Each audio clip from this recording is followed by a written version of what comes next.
ಆ ಕ್ಷೇತ್ರದ ಹೆಸರಿಗೆ ಮಸಿ ಬಳಿತಕ್ಕಂಥ ಮತ್ತು ಅಲ್ಲಿ ಧರ್ಮದರ್ಶಿಯಾಗಿರ್ತಕ್ಕಂಥ ಹೆಗ್ಗಡೆ ಅವ್ರಿಗೆ ಮಸಿ ಬಳಿತಕ್ಕಂಥ ಅವರ ಹೆಸರನ್ನು ಹಾಳು ಮಾಡ್ತಕ್ಕಂಥ ಕೆಲಸ ಇತ್ತೀಚೆಗೆ ಕೆಲವು ಯೂಟ್ಯೂಬರ್ಸ್ಗಳು ಮತ್ತು ಹೋರಾಟಗಾರರು ಅಂತಕ್ಕಂಥ ಕೆಲ ಮುಖವಾಡ ಹೊತ್ತಿರ್ತಕ್ಕಂಥವರು ಮಾಡ್ತಾ ಇರ್ತಕ್ಕಂಥದ್ದು ಬಹಳ ಖಂಡನೀಯ. ನಾವೆಲ್ಲರೂ ಕೂಡ ಪ್ರಜ್ಞಾವಂತರಾಗಿ ನಾವೆಲ್ಲರೂ ಕೂಡ ಅದನ್ನು ಖಂಡಿಸ್ತೇವೆ ಮತ್ತು ಆ ಕ್ಷೇತ್ರದ ಮಹಿಮೆಯನ್ನು, ಆ ಕ್ಷೇತ್ರದ ನಾವು ನಂಬಿರ್ತಕ್ಕಂಥ ಒಂದು ದೈವವನ್ನು, ದೇವರನ್ನು ನಾವೆಲ್ಲರೂ ಕೂಡ ಅದನ್ನು ಉಳಿಸ್ಕೊಳ್ಬೇಕಾದ್ದು ನಮ್ಮೆಲ್ಲರ ಜವಾಬ್ದಾರಿಯೂ ಕೂಡ ಹೌದು. ಯಾಕೆಂತಂದರೆ ಇವತ್ತು ವ್ಯಕ್ತಿಗತವಾಗಿ ಹೋಗಿದ್ರೆ ನಾನು ಇವತ್ತು ಇರ್ಬೋದು, ನಾಳೆ ಇಲ್ಲದೆ ಇರ್ಬೋದು.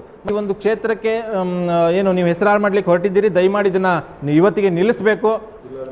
ಇಲ್ಲ ಅಂದರೆ ಮುಂದಿನ ದಿನಗಳಲ್ಲಿ ನಿಮಗೆಲ್ರಿಗೂ ಕೂಡ ಸರಿಯಾದ ಶಿಕ್ಷೆ ಈ ಒಂದು ದೇಶದ ಜನ ಮತ್ತು ಈ ರಾಜ್ಯದ ಜನ ಮುಂದೆ ಬಂದು ಬುದ್ಧಿ ಕಲಿಸ್ತಕ್ಕಂಥ ಸಮಯ ದೂರ ಇಲ್ಲ ಎಂತಕ್ಕಂಥ ವಿಶ್ವಾಸದ ನುಡಿಯನ್ನು ಈ ಸಂದರ್ಭದಲ್ಲಿ ಹೇಳಿ